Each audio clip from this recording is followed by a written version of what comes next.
오늘 주신 말씀을 가지고 포도원의 노래라는 제목으로 함께 은혜를 나누고자 합니다.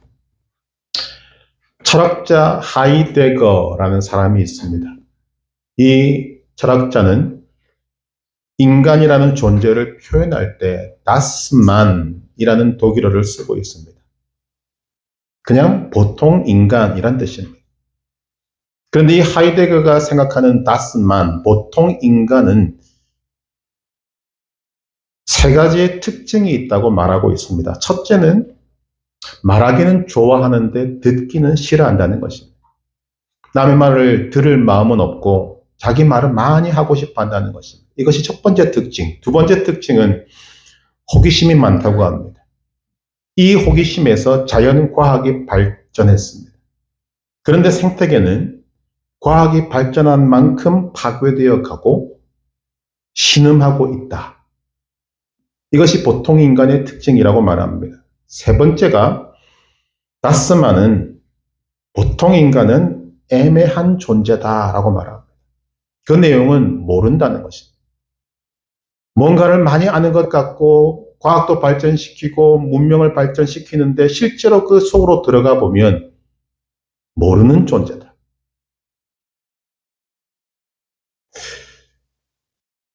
인간을 연구하는 어떤 기관에서 인간에 대해 말하기를 인간이란 언제나 세 가지의 질문과 거기에 대한 답을 내놓으면서 살아가는 존재라고 말합니다. 어떤 질문을 던지는가? 첫째는 진짜 친구가 있는가? 두 번째는 정말로 몰두할 만한 일이 있는가? 세 번째는 인생을 사는 진리를 알고 있는가? 또 진리를 알려고 노력하고 있는가? 근데 이렇게 답을 내밀고 있습니다만 이 세 가지 질문에 대한 답을 내리며 살아가는 인생 거의 없습니다. 이런 내용들을 종합해 보면 인생은 은혜로 사는 것이다 라는 결론을 내릴 수밖에 없습니다. 아무리 인간을 연구하고 역사를 연구하고 환경을 연구하고 무언가를 연구해도 인생에 대한 답은 내릴 수가 없다는 것입니다. 결국은 하나님이 우리에게 말씀하시는 대로 은혜 외에는 답이 없는 것입니다. 이것을 깨닫는 사람이 하나님의 사람이고 이것을 깨닫는 사람이 그리스도인입니다. 우리가 인생을 살면서 그렇지 않습니까? 내 힘으로 되는 것 같지만 안 되고 머리로도 안 되고 체력으로도 안 됩니다. 이런 것 같지만 뒤돌아보니까 이루어놓은 것이 없습니다. 무엇을 말하는가 하면 내 마음대로 되는 일도 있는 것 같고 내 뜻대로 되는 일도 있는 것 같고 대부분은 다 안 되지만 그러나 그 내용 속으로 들어가 보면 내 힘, 내 머리, 내 지식, 내 능력으로 되는 것이 아니라 다 하나님의 경륜과 지혜와 능력과 은혜 속에서 이루어지고 있다는 것입니다. 즉 하나님의 크고 놀라운 드라마 속에 하나님이 만들어 놓으신 인생이라는 드라마 속에서 내가 살아가고 있다는 것입니다. 그것이 하나님의 백성이 깨달아야 될 인생의 내용입니다. 하나님의 사람들은 내 인생이 하나님의 은혜로 되어지는 것이구나. 즉 은혜를 은혜로 아는 자가 되어야 합니다.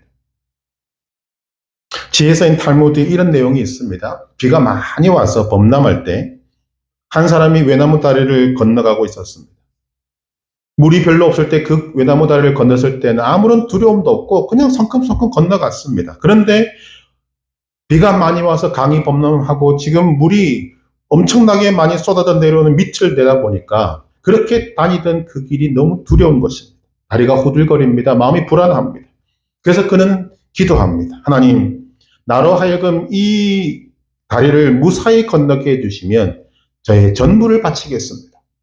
그랬더니 떨리던 다리가 견고해지고 마음이 두근거리던 마음이 그냥 강해지는 것입니다. 그래서 성큼성큼 발길을 내딛습니다.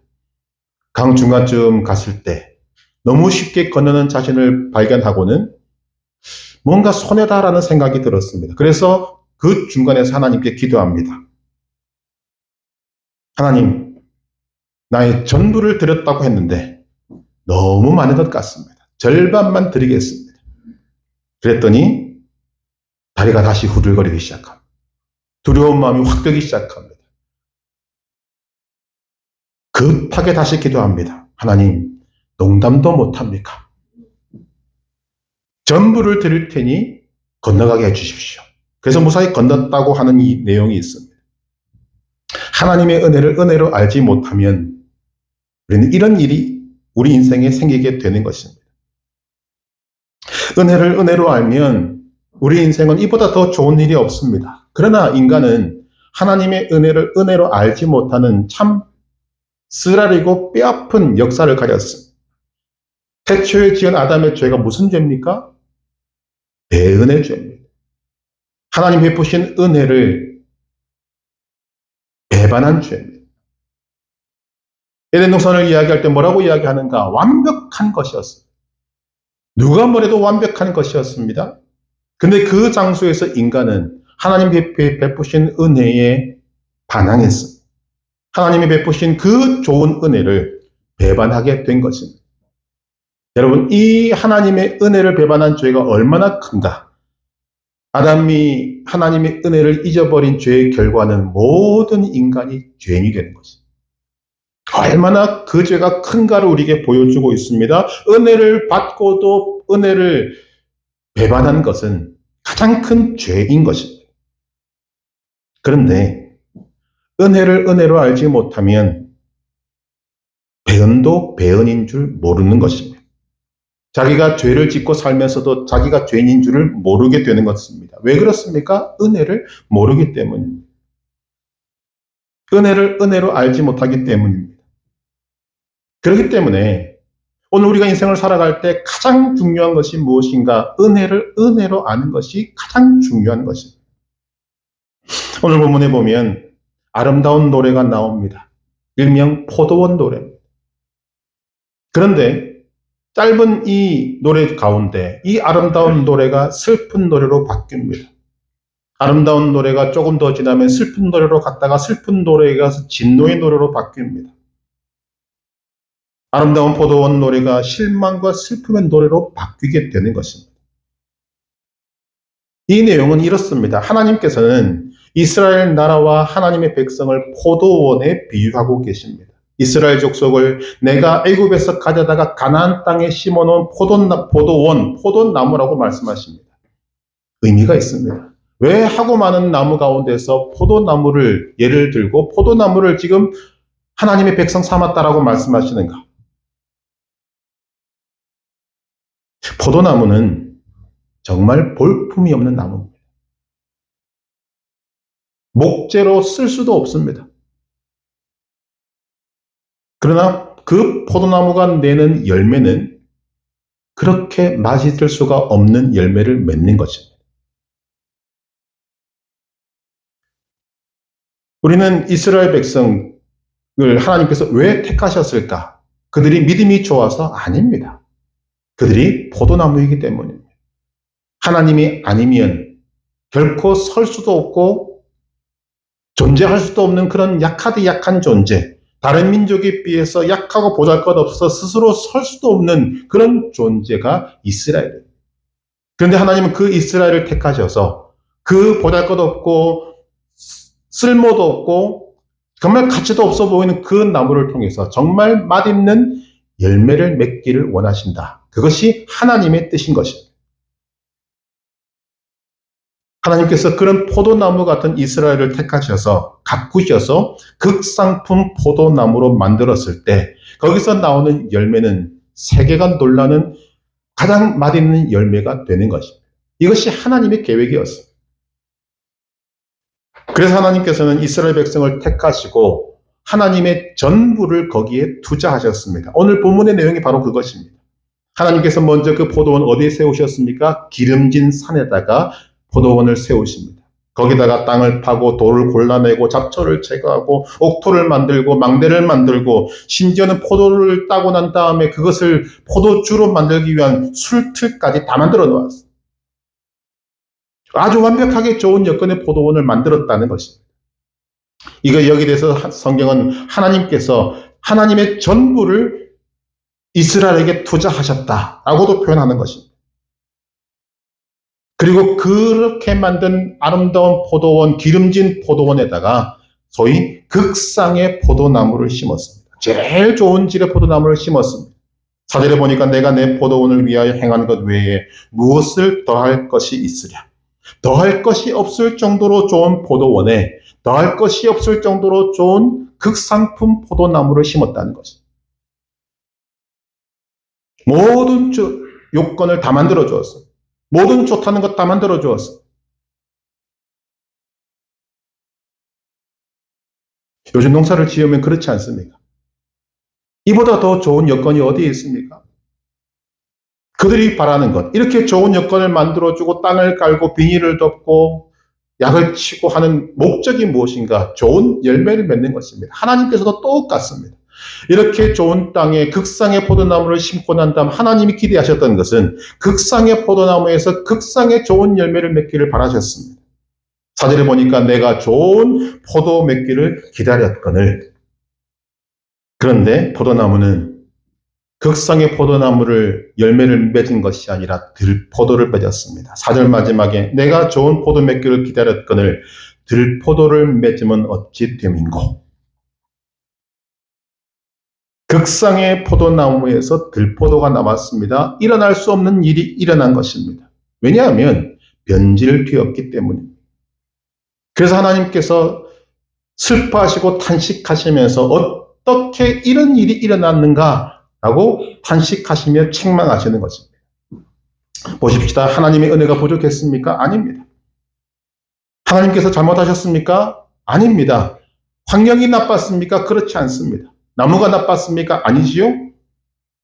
더할 것이 없을 정도로 완벽한 환경을 주셨습니다. 하나님의 전부가 투자되었고 하나님의 열심히 투자되었습니다. 그런데 어째서 들포도가 나왔는가? 이유는 하나님의 은혜를 은혜로 알지 않았기 때문에. 여기서 우리는 은혜를 생각하셔야 합니다. 오늘도 우리가 많이 쓰는 단어가 은혜입니다. 그런데 그 은혜를 가만히 들여다보니까 우리가 쓰는 은혜에는 두 가지 개념이 있다는 것을 발견하게 됩니다. 첫째는 성경이 말하는 은혜의 내용입니다. 하나님의 자녀됨이 은혜요. 하나님의 자녀로 성숙하게 하고 하나님의 자녀로 온전하게 만드는 모든 것을 은혜라고 말하고 있습니다. 나로 하여금 하나님의 사람이 되게 하고 하나님 보시기에 바람직한 영적 존재가 되기 위해서 주어지는 하나님의 모든 축복을 은혜라고 말하는 것입니다. 근데 또 다른 은혜의 개념이 있습니다. 내 욕망이 채워지면 은혜라고 말합니다. 내가 기도하는 대로 이루어지는 것을 은혜라고 말하고 내가 원하는 대로 내가 바라는 대로 이루어지면 이것은 은혜라고 생각하는 것입니다. 오늘도 하나님을 믿는 사람들은 한결같이 하나님의 은혜를 구합니다. 또 하나님의 은혜를 받는다고 말하고 있고 하나님의 은혜를 받았다고 말하지만 우리는 그 내용을 살펴봐야 합니다. 정말 하나님이 원하시는 하나님이 정말 주신 그 은혜를 은혜대로 받았는가? 아니면 내가 생각하고 나에게 유리하고 나에게 이익이 되는 그것만을 은혜로 받고 있는가 하는 것입니다. 다른 사람이 어떻든 내 뜻이 이루어지는 것, 내 소원이 이루어질 때 사람들은 은혜 받았다라고 말합니다. 여러분은 무엇을 은혜라고 생각하십니까? 여러분 성공하는 것이 은혜입니까? 실패하는 것이 은혜입니까? 건강한 것이 은혜입니까? 아니면 병에 걸린 것이 은혜입니까? 내 뜻대로 되는 것이 은혜입니까? 아니면 내 뜻대로 안 되는 것이 은혜입니까? 오늘 여러분이 살았던 삶을 이 시간 한번 돌아보시길 바랍니다. 또 우리 민족이 걸어왔던 역사도 한번 돌아보시길 바랍니다. 우리가 바라는 대로 이루어졌다면 내가 바라는 대로 이루어졌다면 과연 내 인생은 어떻게 되었을 것인가? 2003년에 나왔던 브루스 올마이티라는 영화가 있습니다. 브루스라는 사람이 신으로부터 신의 권한을 부여받습니다. 그리고 신의 역할을 합니다. 그 신의 역할 중에 하나가 무엇인가 하면 사람들이 하는 소원과 기도를 듣고 응답해 주는 것이었습니다. 처음에는 컴퓨터 모니터에 기도가 올라오면 다 읽어보고 예스라는 답을 주고 그 답을 이루어 줍니다. 신의 역할이니까. 한 사람 한 사람 정성을 다해서 그 기도문을 읽고 응답해 줍니다. 그런데 기도가 너무 많이 올라오니까 힘이 들고 짜증이 납니다. 그래서 내용을 읽어보지도 않고 모든 것을 다 뭉뚱그려서 다 예스를 때려버립니다. 어떤 일이 일어났겠습니까?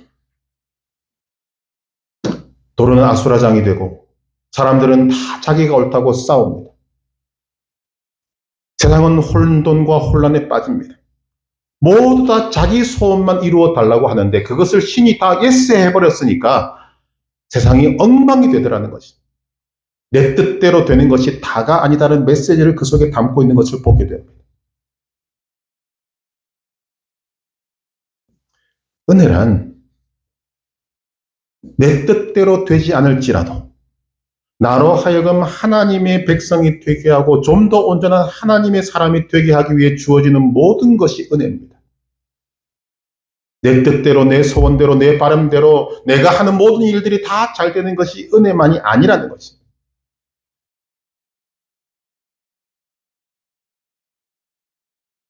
오늘 이사야가 이 포도원의 노래를 우리에게 들려주는 이유가 바로 거기에 있습니다. 하나님은 이스라엘 백성들에게 전부 좋은 것들을 주셨습니다. 최선을 다하셨습니다. 전부를 투자하셨고 사랑을 쏟아부어 주셨고 은혜에 은혜를 더하여 주셨다는 것입니다. 그런데 나온 결과가 무엇인가? 7절에 보니까 이렇게 이야기합니다. 7절 마지막에 그들에게 정의를 바라셨더니 도리어 포악이요. 그들에게 공의를 바라셨더니 도리어 부르짖음이었도다. 이게 인간의 모습이라는 것입니다. 은혜를 제대로 깨닫지 못하면 다 이런 쪽으로 가게 된다는 거죠. 이스라엘이 대표적입니다. 은혜에 대한 이해가 하나님이 주시는 그 은혜에 대한 이해가 폭이 넓어져야 하는 것입니다. 건강한 것 은혜 맞죠. 그러나 때로는 아픈 것도 은혜가 됩니다.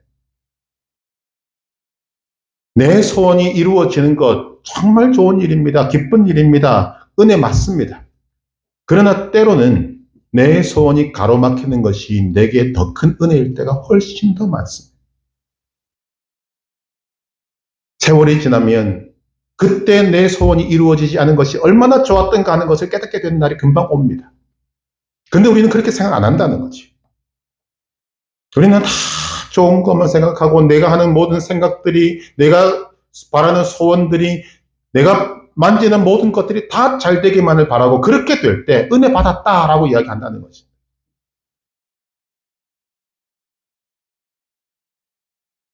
좋은 환경이 모든 사람들이 다 건강한 것이 좋은 것이 아닙니다.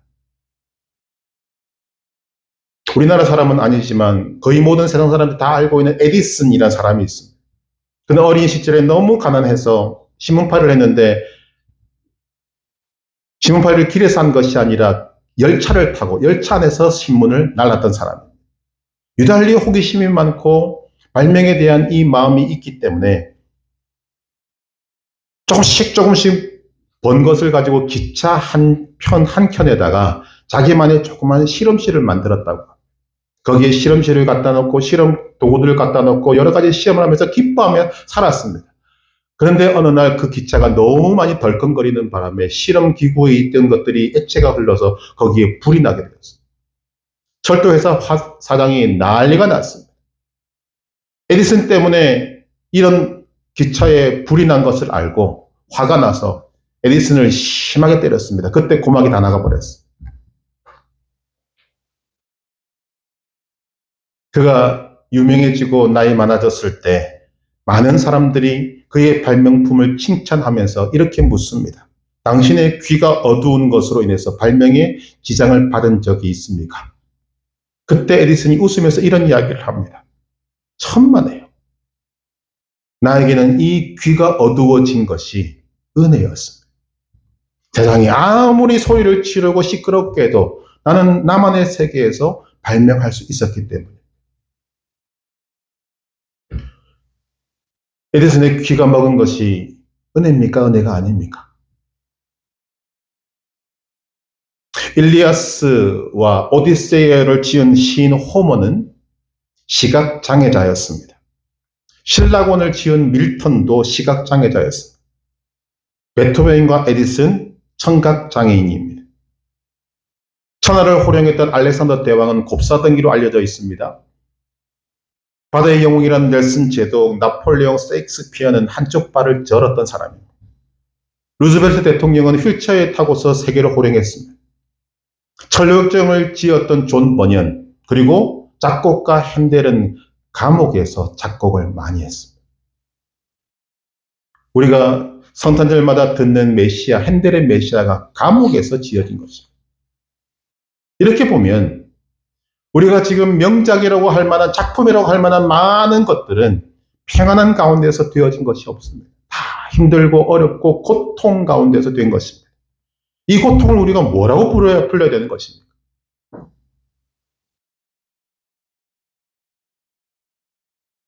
오늘 우리는 너무 쉽게 은혜를 자기 위주로 판단합니다. 오늘 말씀이 우리에게 주는 교훈이 무엇인가 하면 은혜는 은혜로 알아야 한다는 것입니다. 지금 그것이 내게 유익하지 못해도, 지금 환경이 내게 좋지 않아 보여도 은혜를 은혜로 아는 거기에 오늘 우리가 승리하는 삶의 비결이 있다는 것입니다. 은혜를 은혜로 안다는 것이 무엇인가? 많은 말씀들 드릴 수 있습니다만 은혜를 은혜로 알 때 나타나는 제일 대표적인 내용이 바로 감사라는 것입니다.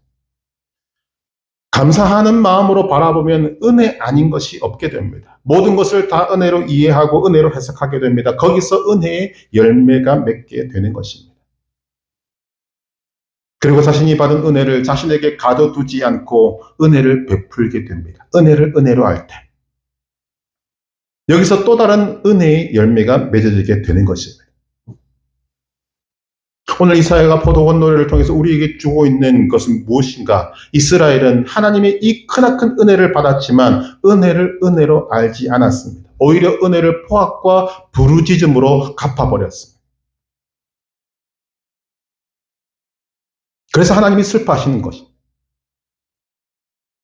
이 노래가 우리에게 경고하는 것이 바로 이것입니다.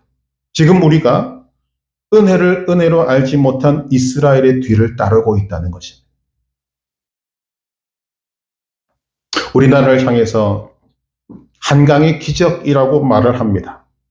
일제강점기를 거치고 6.25 전쟁을 거치면서 정말 아무것도 없는 땅에서 오늘의 대한민국을 이루었기 때문입니다. 그런데 여러분, 우리 힘으로 이것을 이루었습니까? 그렇지 않습니다. 6.25 전쟁 때에는 대한민국이 있는지조차 몰랐던 나라들에서 군인을 보내서 자신들의 생명을 바쳐가며 이 나라를 지켜주었습니다. 6.25 전쟁 중이나 그 후에는 우리가 그때까지 보지도 못했던 밀가루를 갖다 주고 소금도 비타민도 모든 것들도 다 공급해 주었습니다. 저도 어렴풋하게 기억이 납니다만 저희 어렸을 때는 이가 그렇게 많았습니다. 그래서 막 DDT 갖다 뿌리고 하는 것들 우리 다 경험했지 않습니까? 이런 상황 속에서 사람들은 소위 꿀꿀이죽이라는 것들 앞에 놓고도 감사하는 삶을 살았어요. 그 모습만 바라보면 한평생 감사하며 살 것 같았는데, 아무런 불평불만 없이 살 것 같았는데, 우리는 어느 사이엔가 감사는 온데간데였고 불평불만에 가득한 삶을 살고 있는 것입니다. 욕심이 하늘을 찌르고 있습니다. 매일매일을 기적 같은 환경 속에서 살고 있으면서도 은혜를 은혜로 알지 못하고 느끼지도 못하고 당연히 은혜의 열매도 없게 되는 것입니다. 요즘 길에 나가보면, 운전을 하다 보면 사람들이 화가 머리끝까지 나 있어요. 한 명만 걸려봐라. 막 이런 식으로 조금 더 양보나 배려나, 뭐 세상은 어떻게 말할지 모르겠습니다. 제가 경험하는 한국은 그렇습니다. 지금 그 모습을 바라보면서 오늘 이 포도원의 노래가 떠오르는 것입니다.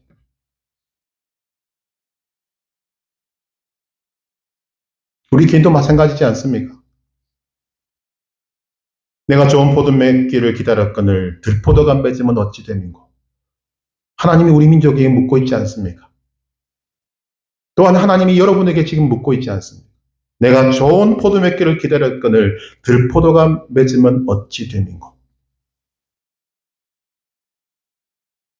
그래서 하나님께서 말씀하십니다. 5절 6절 보니까 이제 내가 내 포도원에 어떻게 행할지를 너희에게 이르리라. 내가 그 울타리를 걷어 먹힘을 당하게 하며 그 담을 헐어 짓밟히게 할 것이요. 내가 그것을 황폐하게 하리니 다시는 가지를 자름이나 북을 돋우지 못하여 찔레와 가시가 날 것이며 내가 또 구름에게 명하여 그 위에 비를 내리지 못하게 하리라 하셨습니다. 무슨 말입니까? 심판하시겠다는 것입니다. 하나님의 심판에 무서운 심판이 예언되고 있습니다. 그리고 이 심판은 실제로 이루어졌습니다. 그러나 여러분, 하나님의 심판 또한 은혜인 것을 알아야 합니다. 왜 하나님께서 심판하시는가? 이스라엘 백성들을 사랑하시기 때문에. 그래서 너무나 사랑하시기 때문에 심판을 통해서라도 이스라엘을 깨끗이 하시겠다는 거죠. 깨끗이 하셔서 다시 쓰시겠다는 거죠. 왜 그렇습니까? 이스라엘은 하나님의 사랑의 대상이기 때문입니다.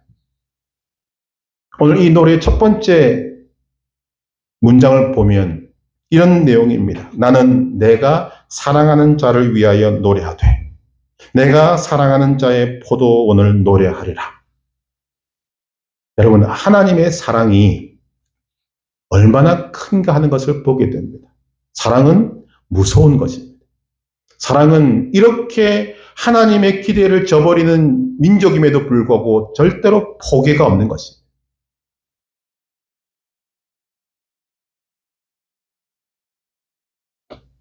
하나님의 끝없는 사랑이 은혜를 은혜로 알지 못하는 이스라엘에게 계속 있다는 것입니다. 지독한 사랑입니다. 포기가 없는 사랑입니다. 그리고 더 중요한 것, 하나님은 그렇게 하실 능력이 있습니다. 지난날 우리 민족의 아픔은 큰 순환이었습니다. 그러나 동시에 큰 은혜였습니다. 일제강점기도 그렇고 6.25 전쟁도 그렇습니다. 또 오늘 우리에게 주어진 상황도 그렇습니다. 지금 전 세계에서 대한민국을 향한 예언이 쏟아지고 있습니다. 저는 참 감사하게 생각합니다. 정말 지도를 펴놓고 보면 잘 보이지도 않는 이 작은 나라에 왜 전 세계에서 하나님을 섬기는 사람들이 하나님의 말씀을 받아서 대한민국을 향한 예언을 하고 있을까? 이 나라가 하나님의 사랑의 대상이라는 것을 깨닫게 됩니다. 그런데 세계에서 울려 퍼지는 대한민국을 향한 예언의 대부분은 내용들이 다 어려움입니다. 고통이 올 것이다. 어려움이 올 것이다. 힘듦과 어려움이 일어날 것이다.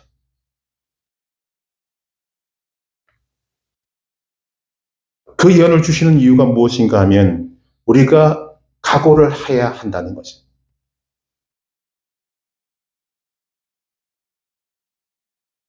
어떤 일이 벌어질지 저는 모릅니다만 한두 사람이 아닌 수많은 나라에서 수많은 예언자들이 우리나라를 향해서 그런 예언들을 하고 있습니다. 이때 우리가 기억해야 될 것이 무엇인가?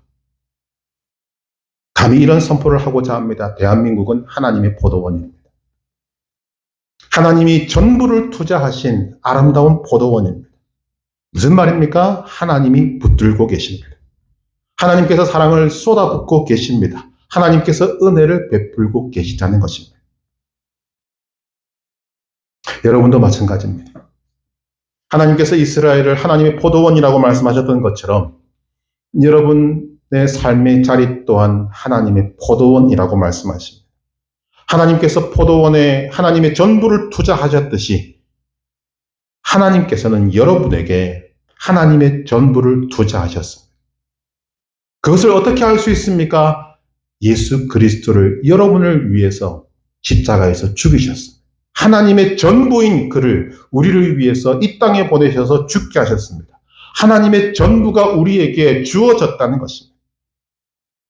그리고 포도원을 가꾸시듯이 오늘도 지속적으로 은혜를 베풀고 계십니다. 하나님의 은혜가 여러분에게 오는 방식은 여러분이 좋아할 수도 있고 싫어할 수도 있습니다. 여러분들에게 좋은 일일 수도 있고 힘든 일일 수도 있습니다. 순경일 수도 있고 역경일 수도 있습니다. 그러나 여러분이 하나님의 포도원이라는 사실은 명확한 것입니다.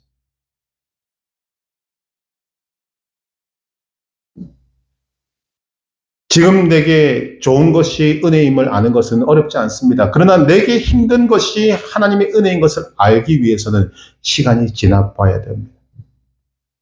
지금은 모른다는 거죠. 결론에 가서 알게 될 것입니다. 아니, 조금만 지나면 알게 될 것입니다. 우리가 힘든 세월을 겪고 살아왔습니다.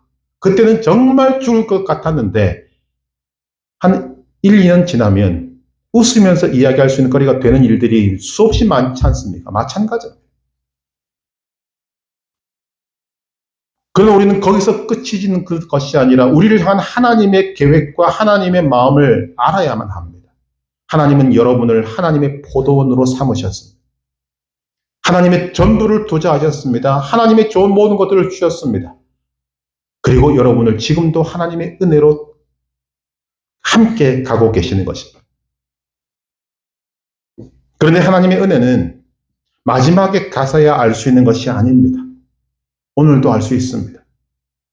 그것을 알 수 있는 것이 어디에 있는가? 여러분의 믿음에 있는 것입니다.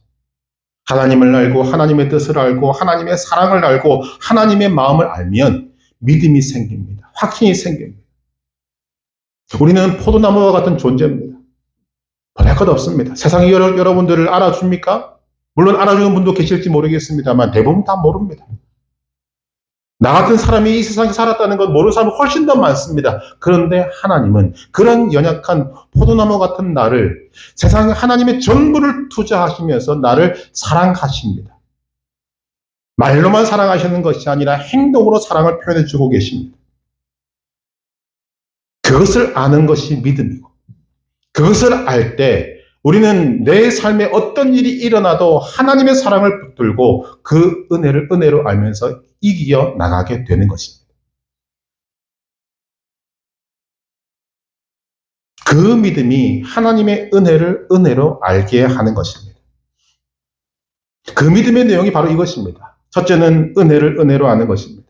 나의 삶은 전부가 다 하나님의 은혜로 주어진 것이다. 그것을 알고 감사하며 사는 것입니다. 내게 주어진 은혜의 삶을 사는 것입니다. 네, 여러분, 남 바라볼 것 없습니다. 내게 주어진 삶.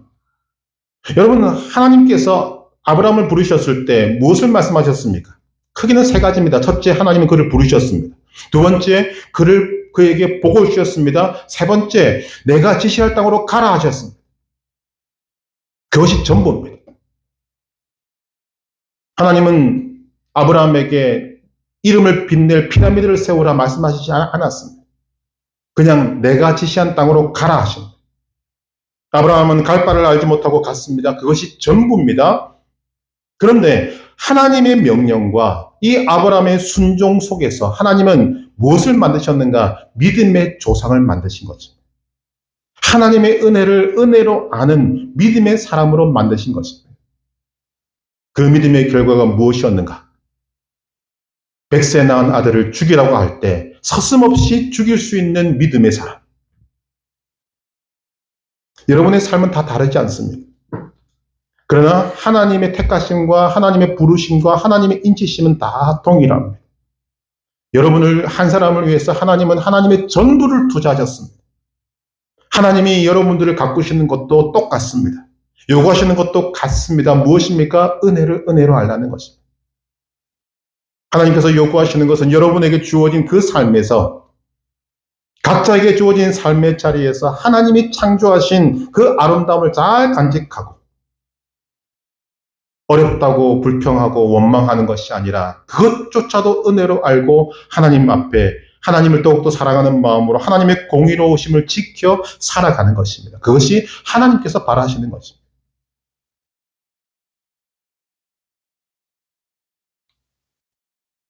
은혜를 은혜로 아는 사람에게 나타나는 분명한 특징은 은혜의 열매를 맺는 것입니다.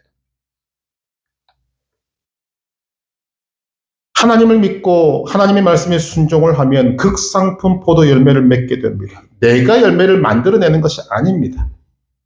내가 하나님께 붙어 있을 때, 즉 하나님의 말씀을 붙들고 순종할 때 열매는 맺어지게 되는 것입니다. 요한복음 15장 7절 너희가 내 안에 거하고 내 말이 너희 안에 거하면 무엇이든지 원하는 대로 구하라 그리하면 이루리라. 요한복음 15장 5절 나는 포도나무여 너희는 가지라 그가 내 안에 내가 그 안에 거하면 사람이 열매를 많이 맺나니 나를 떠나서는 너희가 아무것도 할 수 없습니다. 열매를 맺게 하는 것은 내가 아닙니다. 하나님께서 하십니다. 그런데 그 열매를 맺는 방법이 무엇인가? 은혜를 은혜로 아는 것입니다. 섣불리 하나님의 은혜는 내게서 떠났다 말하지 않는 것입니다. 많은 사람들이 인생이 순풍이면 하나님의 은혜가 오늘도 내게 임했구나. 그런데 조금 지나서 역경이 불면 하나님의 은혜는 내게 떠났다 말합니다. 그게 이스라엘입니다. 그래서 하나님은 우리에게 그 이스라엘 백성들의 삶의 모양을 우리에게 하나씩 하나씩 적어서 다 보여주는 이유가 무엇인가? 이렇게 하지 말라는 것입니다. 이런 삶을 사니까 아름다운 포도원 노래가 지금 진노의 노래가 되고 심판의 노래로 변하게 되는 것입니다. 하나님 우리에게 원하시는 것이 무엇입니까? 아름다운 포도원 노래가 영원히 아름다운 노래로 남아있는 것입니다. 그것을 하기 위해서 오늘 우리에게 주어진 것이 무엇인가? 믿음으로 하나님의 은혜를 은혜로 받아들이는 것입니다. 여러분 몸이 아프십니까? 그 속에 하나님의 은혜를 은혜로 알 때, 그 아픔조차도 하나님의 은혜로 알 때 여러분에게서 변화가 일어나게 될 것입니다. 여러분의 지금 삶이 어려움에 겪음을 당하고 있습니까? 이것은 하나님께서 나를 심판하시는 것이 아니라 이 속에, 이 어려움 속에 하나님의 은혜가 있다는 것을 알게 될 때 그때부터 변하는 것입니다. 그러니 오늘 우리의 입에서, 우리의 심령에서 낙심하거나 절망하거나 불평하고 원망하는 것 제해야 한다는 것입니다.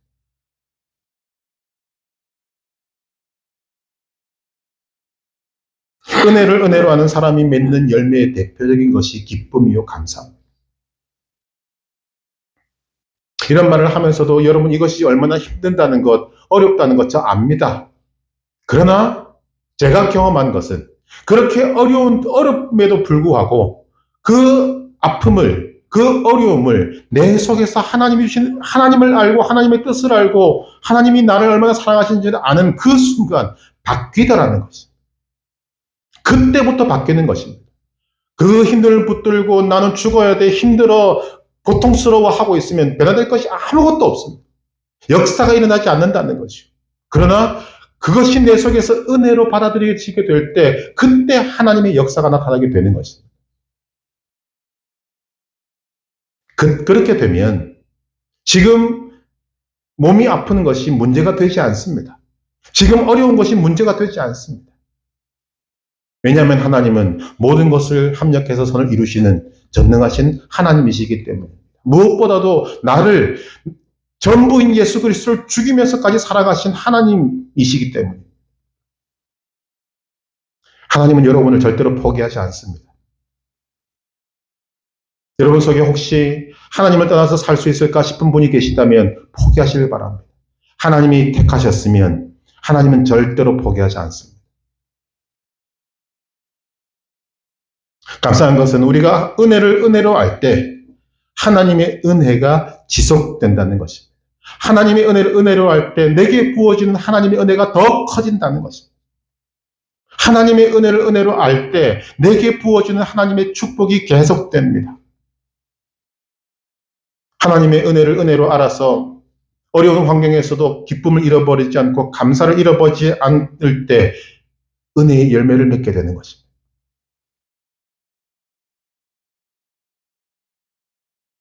여러분에게 특별한 삶을 원하시지 않습니다. 저는 하나님이 아브라함에게 복을 주실 때 그것을 생각하면 지금도 소름이 돋습니다. 하나님 뭐라고 하십니까? 네가 복을 전하는 자에게 내가 복을 주고 네가 저주하는 자에게 내가 저주를 내린다. 그리고 아브라함 자신을 향하여서 너는 복 자체가 될지어다. 여러분 그 복이 아브라함만의 복이 아니지 않습니까? 여러분에게 그 복을 주셨습니다. 여러분이 하나님의 은혜를 은혜로 받아들이게 될 때 모든 것이 은혜가 됩니다.